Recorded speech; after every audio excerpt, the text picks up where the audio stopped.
According to Dr. Ron Fessenden, MD, MPH, the average American consumes more than 150 pounds of refined sugar, plus an additional 62 pounds of high fructose corn syrup every year. In comparison, we consume only around 1.3 pounds of honey per year on average in the U.S. According to new research, if you can switch out your intake of refined sugar and use pure raw honey instead, the health benefits can be enormous. What is raw honey? It's a pure, unfiltered, and unpasteurized sweetener made by bees from the nectar of flowers. Most of the honey consumed today is processed honey that's been heated and filtered since it was gathered from the hive. Unlike processed honey, raw honey does not get robbed of its incredible nutritional value and health powers. It can help with everything from low energy to sleep problems to seasonal allergies.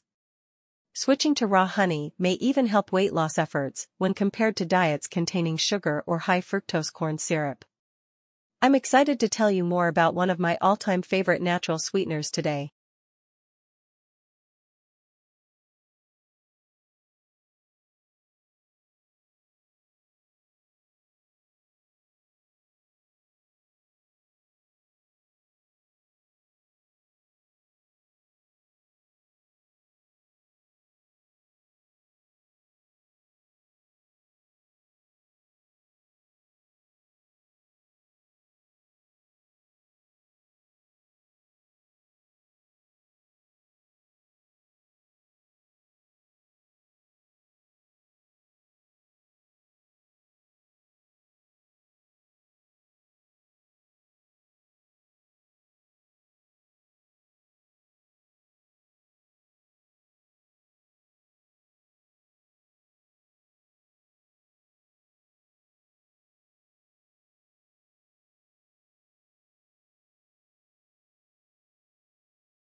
Research shows that when people work with a positive mindset, performance on nearly every level, productivity, creativity, engagement improves. Yet happiness is perhaps the most misunderstood driver of performance. For one, most people believe that success precedes happiness.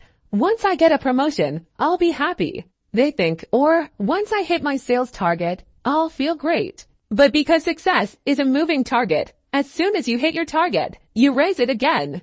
The happiness that results from success is fleeting. In fact, it works the other way around. People who cultivate a positive mindset perform better in the face of challenge. I call this the happiness advantage. Every business outcome shows improvement when the brain is positive. I've observed this effect in my role as a researcher and lecturer in 48 countries on the connection between employee happiness and success. And I'm not alone. In a meta-analysis of 225 academic studies, researchers Sonia Lubomirsky, Laura King, and Ed Diener found strong evidence of directional causality between life satisfaction and successful business outcomes. Another common misconception is that our genetics, our environment, or a combination of the two determines how happy we are. To be sure, both factors have an impact, but one's general sense of well-being is surprisingly malleable.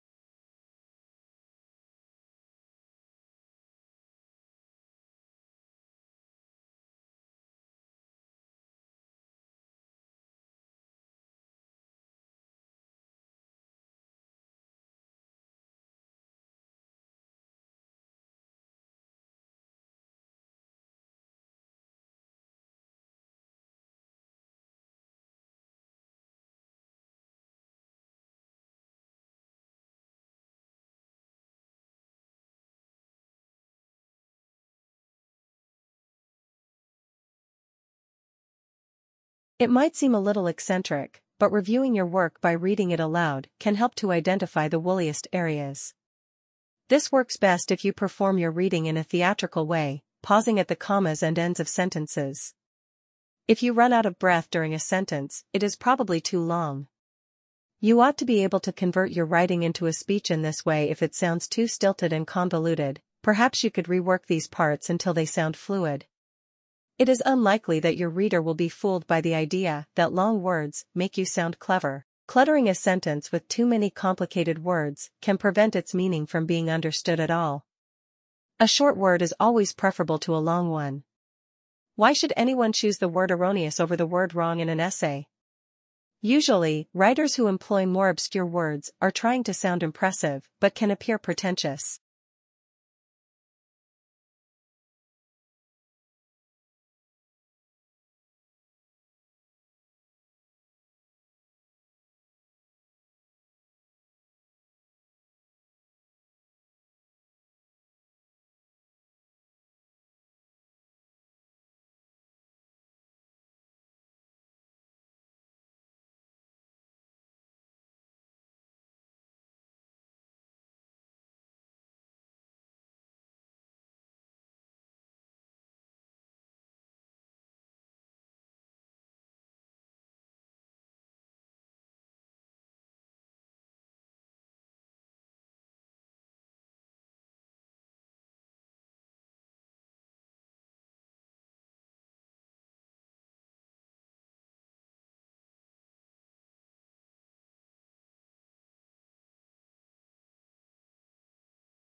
Direct words enable you to control what you are saying, and are not necessarily babyish, but the most appropriate ones for the job.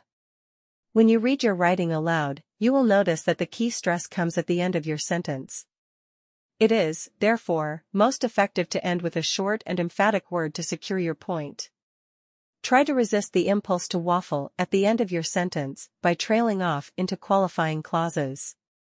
It might be worth relocating the clause to the beginning of the sentence or losing it altogether if you feel that it adds little to its meaning. Your sentences might be the most grammatically perfect in the world, but still, 'cause you're writing to sound wrong if you have misjudged its tone. A colloquial style, which uses slang and exclamations, is an inappropriately chatty tone for an essay. However, style can be equally jarring if your vocabulary is too formal or ambitious for its context. It is much more impressive to make complicated points using simple language and grammar.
Asda has become the first food retailer in the country to measure how much customers can save by cutting back on food waste, thanks to a knowledge transfer partnership, KTP, with the University of Leeds. The idea behind the KTP was for the university, using Asda's customer insight data, to apply its research to identify, investigate and implement ways of helping customers to reduce their food waste. This was one of the first times that a major retailer had tried to deliver large-scale sustainability changes, with the 2-year project seen as a way for Asda to position themselves as true innovators in this area. The campaign focused on providing customers with advice on everything from food storage and labeling, to creative recipes for leftovers.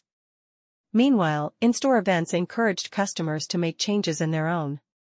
They will make changes to how they deal with food waste in their own homes, leading to an average saving of £57 per customer, as well as a reduction in waste. A key aspect of a KTP is that an associate is employed by the university to work in the firm and help deliver the desired outcomes of the KTP. As a part of the collaboration with Asda, Laura Babs was given the task of driving forward the sustainability changes in the retailer.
Over the years, language teachers have alternated between favoring teaching approaches that focus primarily on language use and those that focus on language forms or analysis. The alternation has been due to a fundamental disagreement concerning whether one learns to communicate in a second language by communicating in that language, such as in an immersion experience, or whether one learns to communicate in a second language by learning the lexicogrammar, the words and grammatical structures, of the target language. In other words, the argument has been about two different means of achieving the same end. As with any enduring controversy, the matter is not easily resolved. For one thing, there is evidence to support both points of view. It is not uncommon to find learners who, for whatever reason, find themselves in a new country or a new region of their own country, who need to learn a new language, and who do so without the benefit of formal instruction. If they are post-pubescent, they may well retain an accent of some kind, but they can pick up enough language to satisfy their communicative needs.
Humans love to complain to each other.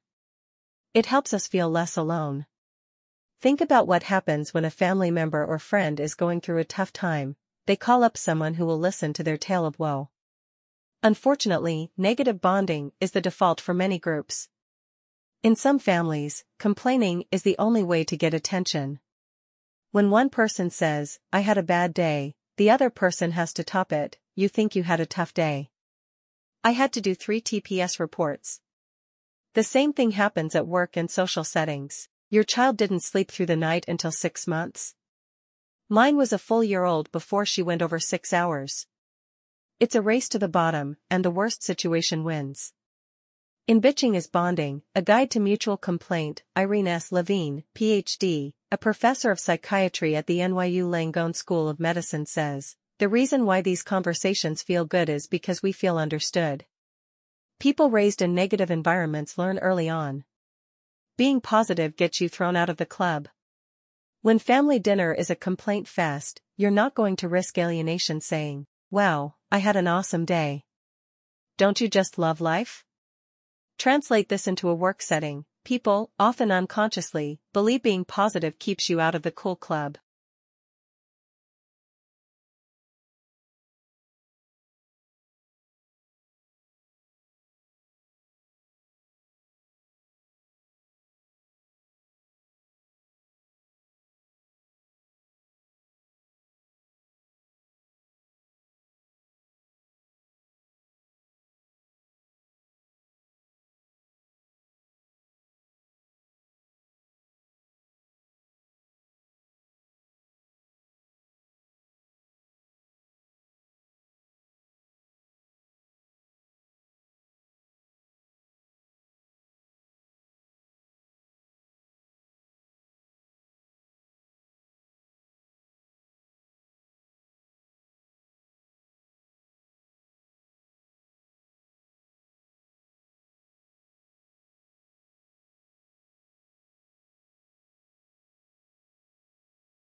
In 1953, B.F. Skinner visited his daughter's maths class.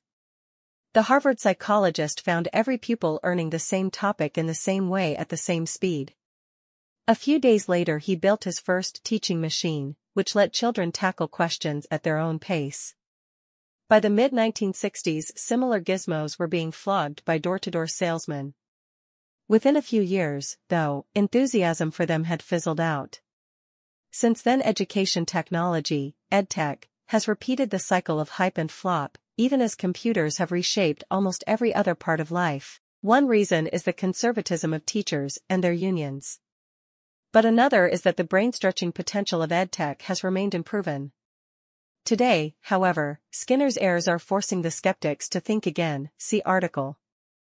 Backed by billionaire techies such as Mark Zuckerberg and Bill Gates, schools around the world are using new software to personalize learning.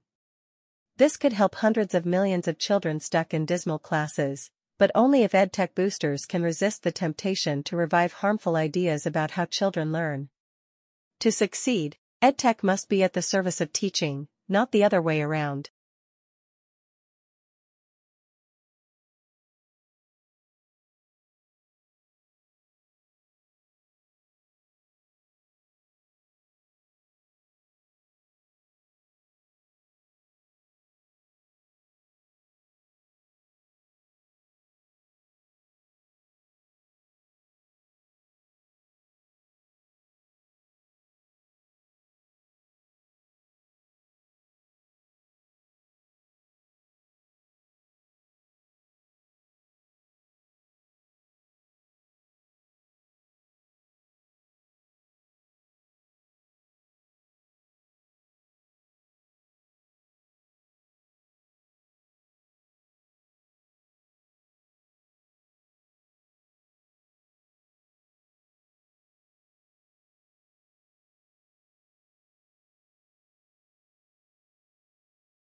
The area that is now South Africa has been inhabited by humans for millennia.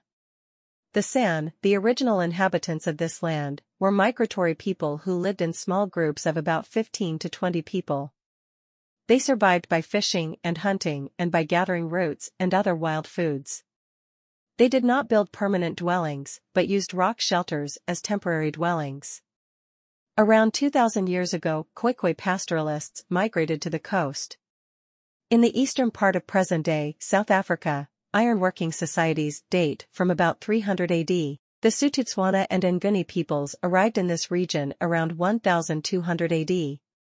They lived by agriculture and stock farming, mined gold, copper, and tin, and hunted for ivory, and built stone-walled towns. Over the centuries, these societies had diverse contacts with the Khoisan. Strife between the San and the Khoikhoi developed over competition for game. Eventually the Khoikhoi became dominant. These peoples lived in the western part of present-day South Africa and are known, collectively, as the Khoisan.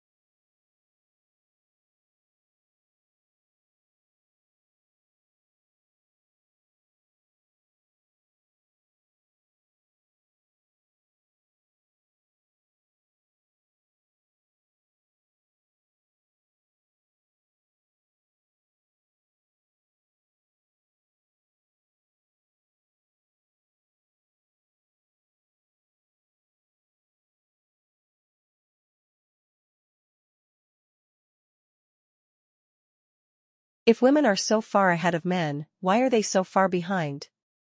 Reports from both sides of the Atlantic show that female students dominate university courses, yet women still do not make it to the top. A report on inequality in the UK said last week that girls had better educational results than boys at 16, went to university in greater numbers, and achieved better degrees once they got there. More women now have higher education qualifications than men in every age group up to age 44, the report said. In the U.S., 57% of college graduates in 2006 to 2007 were women. Women form the majority of all graduates under 45. Yet few women make it to the boards of companies in either country.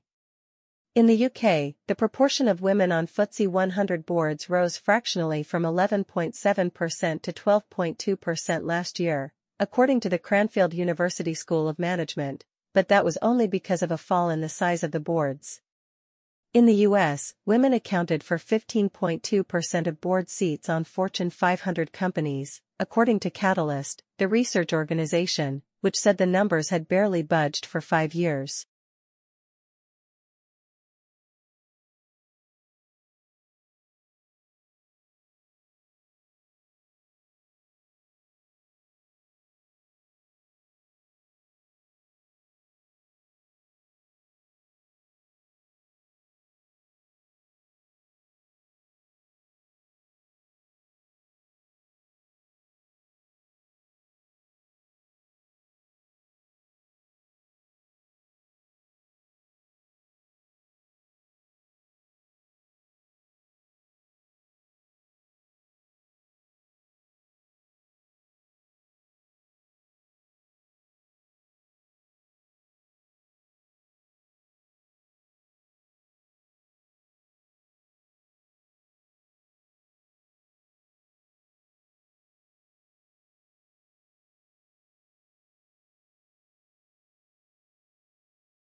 They call it the marshmallow test.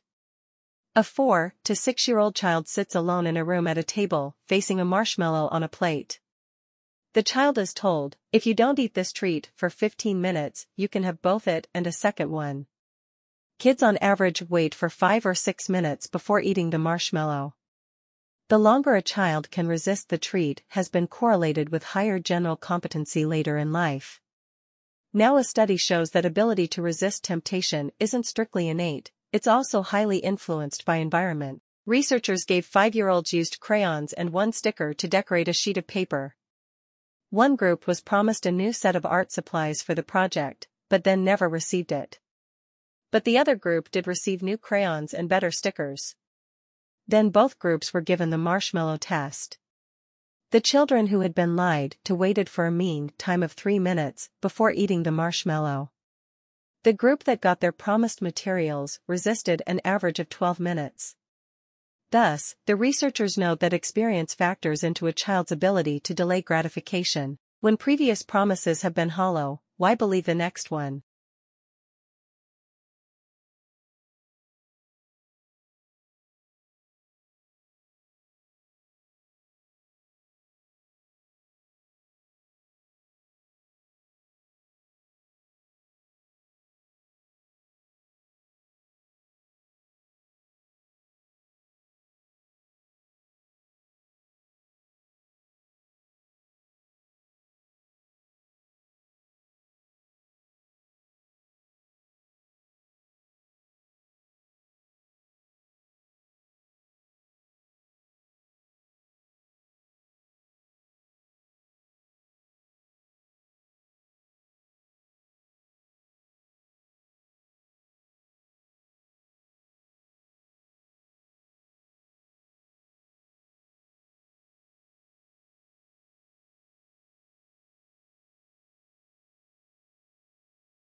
As economic troubles flare up around the globe, the earning estimates of American firms who do business abroad begin to flatten. Without these international consumers to buy their products, there are fewer sales, which means that inventories pile up. When there is more supply than demand, prices go down. Lower prices would normally cause demand to pick up, but in an uncertain economy people tend to postpone purchases. We see this tendency in the American economy with computer products where consumers believe that the prices will go down if they wait another 6 months, so they decide to hold off.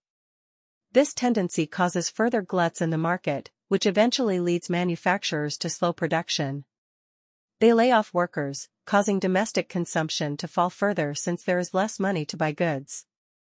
These effects ripples throughout the economy and create a deflationary spiral that can lead to a recession or even a depression.